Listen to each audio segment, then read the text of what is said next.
Well, good afternoon. We are very pleased to have intervened in the United Nations General Assembly. Venezuela has spoken out loud, clearly, defending our sovereignty, defending our right to be free, to consolidate our democracy. And of course, we have denounced the worst threat that the world is suffering nowadays, which is the threat against multilateralism. All these organizations, all these organisms where countries, where member states, in equality of terms, work together are threatened by the dictatorship of the United States trying to use unilateralism, its only thought. And we have, in the name of our people and of President Nicolás Maduro, we have said that the United Nations and all of the countries have to work together to neutralize, to stop this from happening, to stop the wars, to stop all these crazy intentions of nuclear crisis that have to be solved by dialogue, political dialogue. And we hope that all the nuclear weapons disappear from the world. No country should have nuclear weapons. Of course, we said that the podium of the General Assembly hall has been defiled by President Trump. He came here and he spoke like if he ruled the whole war, when he can difficultly rule his own country. About human rights, we have always been questioned by the United States. Vice President Pence said that Venezuela or Cuba shouldn't be in the United States Council of Human Rights. The only country that shouldn't be in the Human Rights Council is the United States. It violates human rights all over the world, not only with wars, with bombs, with suffering, with illegal prisons, with torture. It's incredible. And in the United States, we have also read a list of violations to the human rights in its own country, especially against the poor, especially against the Afro-American communities, the immigrants, the construction of walls to separate the United States, to isolate the United States from Mexico and from the rest of the world. As we said, Venezuela works for peace. We are helping Colombia in its negotiations with the guerrilla groups. We did with the FARC, we're doing it with the Ejército de Liberación Nacional, and we will continue doing it.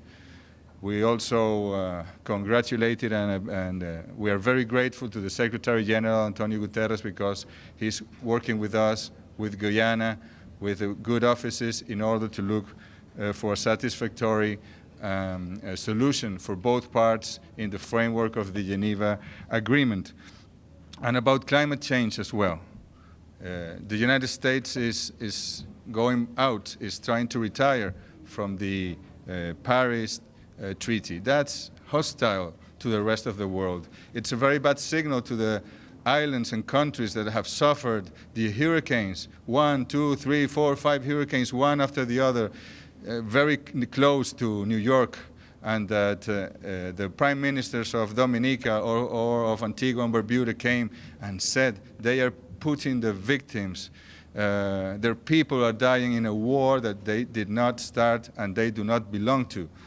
It's a war of the capitalist system against our mother nature. And that's why we have to stop it. And about Venezuela's democracy, we have held 22 elections in 18 years. We are having elections of governors next October the 15th. We have elections of mayors the first 3 months of next year. We have presidential election in December next year. We have to, in referendum, we have to approve the new constitutional word text. So No one can say that Venezuela is not a democracy. The United States attacks us constantly. Yesterday there was a new aggression about all these visas for the diplomats and their families, you know, with the Arab countries and North Korea. This is a strategy, unfounded strategy to soften the public opinion and to try to make a case against Venezuela. And we do not discard even a military intervention, as President Trump said. We're looking for dialogue.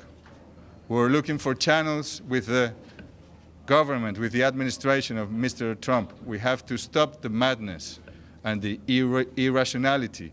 And here is a sovereign country building its own socialist democracy, and we are open to have a dialogue, but if we are attacked, we will respond in the same field in which we are attacked. We hope it never happens again. So that's essentially what we said.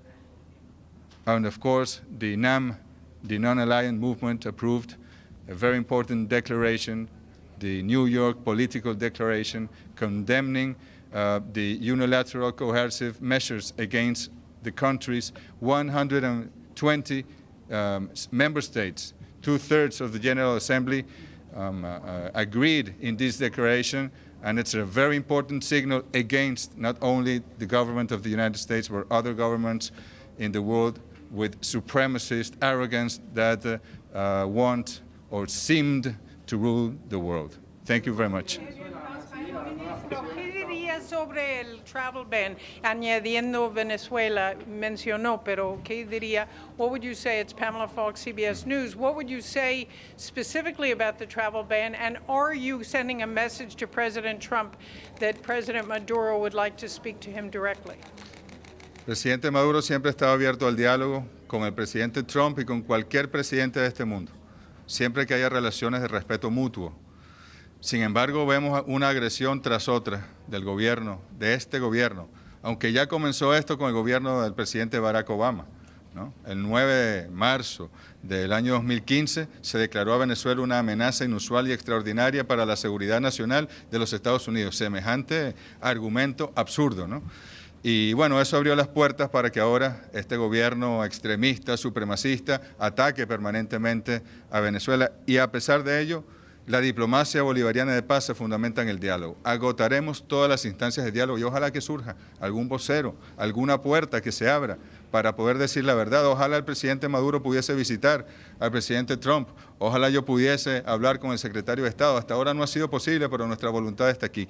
Pero insisto, si nos atacan en el campo que sea, responderemos con fuerza en la defensa de nuestra patria y de nuestro pueblo en el campo que sea. Y estas últimas sanciones solo son unas pretendidas sanciones más para justificar, para armar un expediente en la opinión pública contra Venezuela, para ponernos a nivel de otros problemas superiores que no tienen ningún sentido y que tratan es de confundirlos a ustedes, señores de los medios de comunicación, para que ustedes a su vez, en un proceso de alienación mediática, confundan al pueblo estadounidense. Señor Canciller, Jorge Gestoso del Telesur.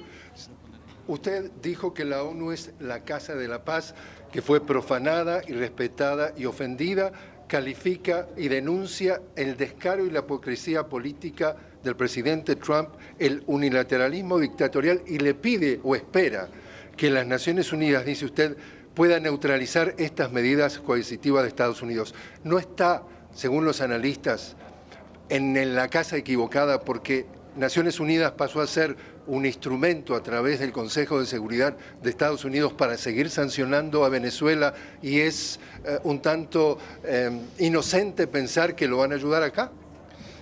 El multilateralismo ha impedido muchas guerras, ha neutralizado muchos intentos de agresión y nosotros creemos firmemente en ello y en los principios de la Carta de Naciones Unidas. Quienes están en la casa equivocada son los gobiernos como el gobierno de Estados Unidos, que incluso, en nuestra opinión, no cumplen con los más elementales criterios para pertenecer a Naciones Unidas, ya que no respetan ni el más elemental artículo y principio de su Carta Fundacional. De manera que es a ellos que habría que preguntarles por qué insisten en pertenecer y en dañar a las Naciones Unidas y en ofender a Naciones Unidas si no creen en el multilateralismo.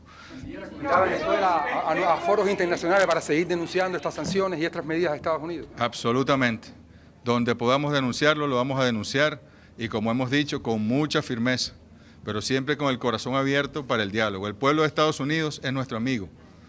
Nosotros queremos, admiramos y respetamos los aportes que en cultura, que en ciencia, que en organización social este pueblo le ha dado a la humanidad. Ahora su élite gobernante, y especialmente esta élite gobernante supremacista, racista, está atacando en primer lugar al pueblo de Estados Unidos, pero además como efecto colateral, así que es un término que le gusta mucho a los guerreristas en el mundo, afectan a pueblos como el venezolano. Question in English, Joseph Klein of Canada Free Press. Could you in English respond to this question, please?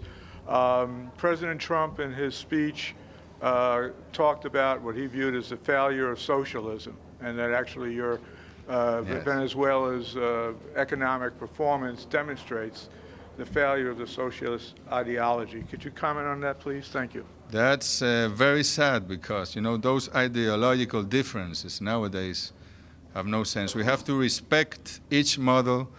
We have to respect the principles of the United Nations. Capitalism is the system that is destroying the whole world, that is almost trying to disappear humanity in the world. We have a socialist proposal. We don't believe in capitalism. But President Trump, as Richard Nixon, as Joseph McCarthy, is trying to resuscitate the Cold War against Venezuela, against Cuba, and that's unacceptable. No, those times are over. We have to look to the future. The world is in trouble. The climate change is bringing a lot of trouble to many countries in the world. We don't want wars. We don't want different ideologies to separate each country from the other. We have to get together in order to help the nations and the peoples of the world. Thank you very much. Can we get Thank you one very more much. in English, please?